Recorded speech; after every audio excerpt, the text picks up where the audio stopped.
पहले के लोग जब सोने चांदी होते थे घर के अंदर ज़मीन में गाड़ के रखते थे। 21वीं सदी में लोगों ने बैंक में पैसा जमा करना शुरू किया। अब बैंक भी सुरक्षित नहीं रहा। सैकड़ों बैंक जो छोटे छोटे शहरों में आए और चले गए, लोगों के पैसे डूब गए।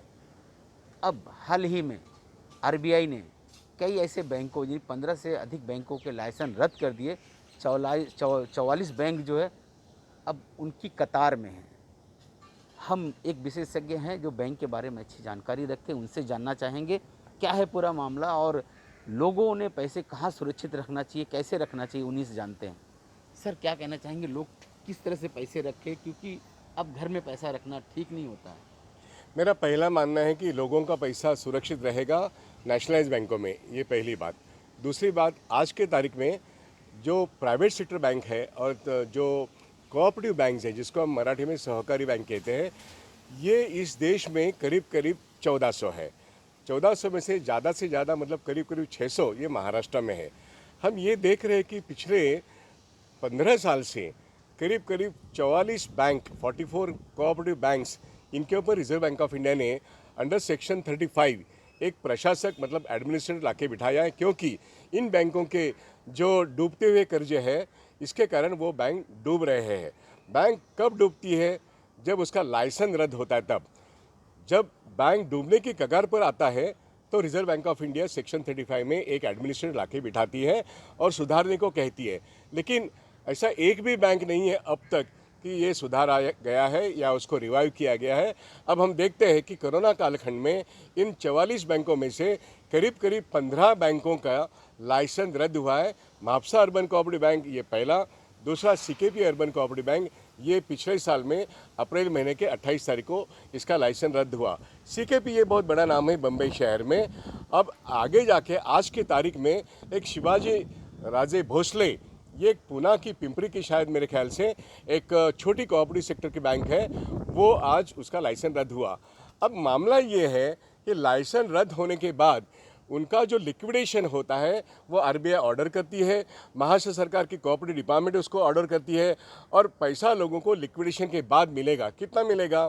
तो सरकार ने जो अब पंजाब एंड महाराष्ट्र बैंक डूबने के बाद एक जो रूल बनाया है कि आपकी जो DICGC मतलब deposit insurance credit guarantee corporation के तहत आपके 5 लाख तक बीमा सुरक्षित है। मतलब आपका 10 लाख का रुपया हो लेकिन आपको 5 लाख मिलेंगे, 5 लाख के ऊपर एक पैसा नहीं मिलेगा और 5 लाख जिनके पैसे हैं वो सब पैसे मिलेंगे। शेयर होल्डर का एक भी पैसा नहीं मिलेगा।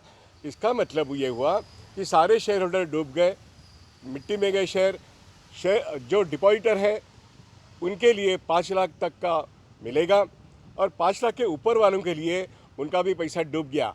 आज के तारीख में ये पिछले 15 साल में जो 5 लाख के ऊपर कितने हैं, हजारों लाखों लोग हैं, उनका पैसा आज के तारीख में सरकार के नीति के तहत, रिजर्व बैंक ऑफ इंडिया के नीति के तहत वो डूब गए, यही मान के चलना पड़ेगा। चाहे बैंक वो सेक्शन 35 में हो, चाहे बैंक का लाइसेंस ख़त्म हुआ हो। आज की तारीख में शिवाजी नगर सहकारी बैंक जब डूबती है तो रिजर्व बैंक ऑफ इंडिया कहती है हम 5 लाख के नीचे का पैसा देंगे, लेकिन कब देंगे? मैं एक ही सवाल आपके सामने खड़ा करता हूँ, 5 लाख क्यों? सारे 100% हमारे जितने भी पैसे हैं वो सुरक्षित क्यों नहीं? ऐसा कानून इस देश में क्यों नहीं बनेगा? ऐसा कानून रिजर्व बैंक ऑफ इंडिया क्यों नहीं बनाएगा?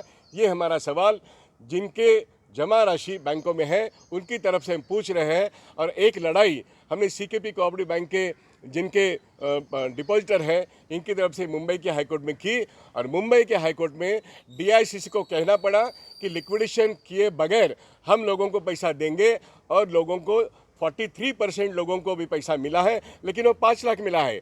5 लाख के आगे पूरा का पूरा पैसा मिलने के लिए अब हम सुप्रीम कोर्ट में आगे जा रहे हैं, ये मैं आपको ये बता देना चाहता हूँ। और यही लड़ाई हर कोऑपरेटिव बैंकों में हमको करना पड़ेगा और इसलिए मैं सीकेपी कोऑपरेटिव की तरफ से सीकेपी बचाओ ये हमने मुहिम चलाई और उसका रिट पिटिशन अभी मैं सुप्रीम कोर्ट में लेके जाऊंगा। मेरा ये कहना है कि रिजर्व बैंक ऑफ इंडिया और केंद्र सरकार 5 लाख देके बहुत कोई मेहरबानी नहीं कर रही है। मेरा पैसा अगर 10 लाख है तो मुझे 10 लाख क्यों नहीं मिलेंगे, मुझे सिर्फ 5 लाख क्यों मिलेंगे? ये मेरा सवाल है सारे डिपॉजिटर की तरफ से। और अगर मैं शेयर होल्डर हूँ तो मेरे शेयर होल्डर का पैसा इस बैंक में बहुत बड़े पैमाने पे है, उस पैसे का क्या होगा?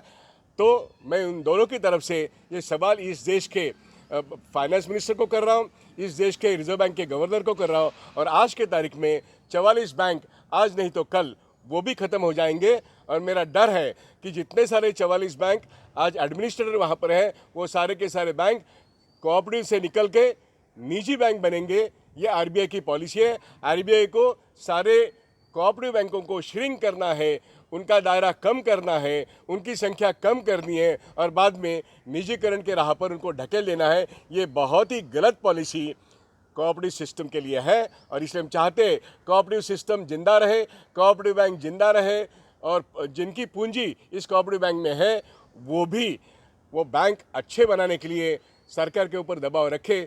इन बातों के साथ एक बहुत लंबी लड़ाई हमको डिपॉजिटर के पैसे की सुरक्षितता के लिए लड़ना है। सरकार झूठ बता रही है, रिजर्व बैंक ऑफ इंडिया एक गलत तरीके से काम कर रहा है। इसलिए हमको निजी क्षेत्र नहीं चाहिए, हमको सहकारी बैंकों का क्षेत्र चाहिए, यही मुझे कहना है। कहीं न कहीं ऐसा देखा था कि यूनियन बैंक, जो आंध्रा बैंक और कॉरपोरेशन बैंक, ये तीन बैंकों को एक कर रही हैं और कहीं न कहीं राज्य सरकार, केंद्र सरकार और आरबीआई इसके जवाबदार भी होंगे, क्योंकि बिना लाइसेंस के, बिना इनके परमिशन के कोई बैंक नहीं चालू करता है। मैं इन्हीं से जानना चाहता हूँ कि ये जो 3 बैंकों को एक किया जा रहा है उसके बारे में क्या सिस्टम है और इसका जवाबदार आरबीआई होता है, क्योंकि बिना आरबीआई के लाइसेंस के इनके बैंक नहीं चालू है। देखिए 2018 के बाद मोदी सरकार ने जब दूसरी बार 2019 में सत्ता संभाली तो पहला कदम उन्होंने यही उठाया कि 26 बैंक के हम 10 बैंक बनाए। और पिछले साल उन्होंने कहा नहीं 10 बैंक नहीं, अभी तो सिर्फ 5 बैंक रखेंगे। इसका मतलब अभी जो आपने बताया कि यूनियन बैंक में आंध्रा बैंक और कॉरपोरेशन बैंक को विलीन किया गया, मतलब मर्ज किया गया, उसी तरीके से उन्होंने पंजाब नेशनल बैंक में ओरिएंटल बैंक ऑफ कॉमर्स और यूनाइटेड बैंक ऑफ इंडिया को मर्ज किया। उसी तरीके से कैनरा बैंक में सिंडिकेट बैंक को मर्ज किया और इस तरीके से 26 के 10, 10 के 5 बैंक उन्होंने बनाए। आज की तारीख में भी 12 पब्लिक सेक्टर बैंक है, मतलब नेशनलाइज बैंक है। सरकार ने आईडीबीआई बैंक को बेचने का इरादा डिक्लेयर किया है इसी शायद जुलाई महीने के मानसून सेशन के पहले। और 12 जो बैंक है जिसको हम कहते हैं नेशनलाइज बैंक, उनमें से 5 रहेंगे, 7 बैंक बंद होने वाले हैं शायद अगले मार्च 2022 तक। इतना बड़ा खतरा नेशनलाइज बैंकों के बारे में भी इस देश के सरकार की नीति ने लाया है। इस नीति के खिलाफ इस देश के जितने भी जिनका जमा पूंजी उस बैंकों में है वो सोचे ये नीति बहुत गलत है। लेकिन वहाँ पर भी 18 लाख करोड़ जिनका डूबा हुआ कर्जा है वो बड़े पूंजीपति कारखाने कल कार्यान्वयन का है, इनको माफ़ी मिलती है। जैसे विजय मल्ल्या है, जैसे नीरव मोदी है, जैसे मेहुल चोकसी है, वैसे 7,000 लोग हैं, इनको माफ़ी मिलती है उनके कर्जे की।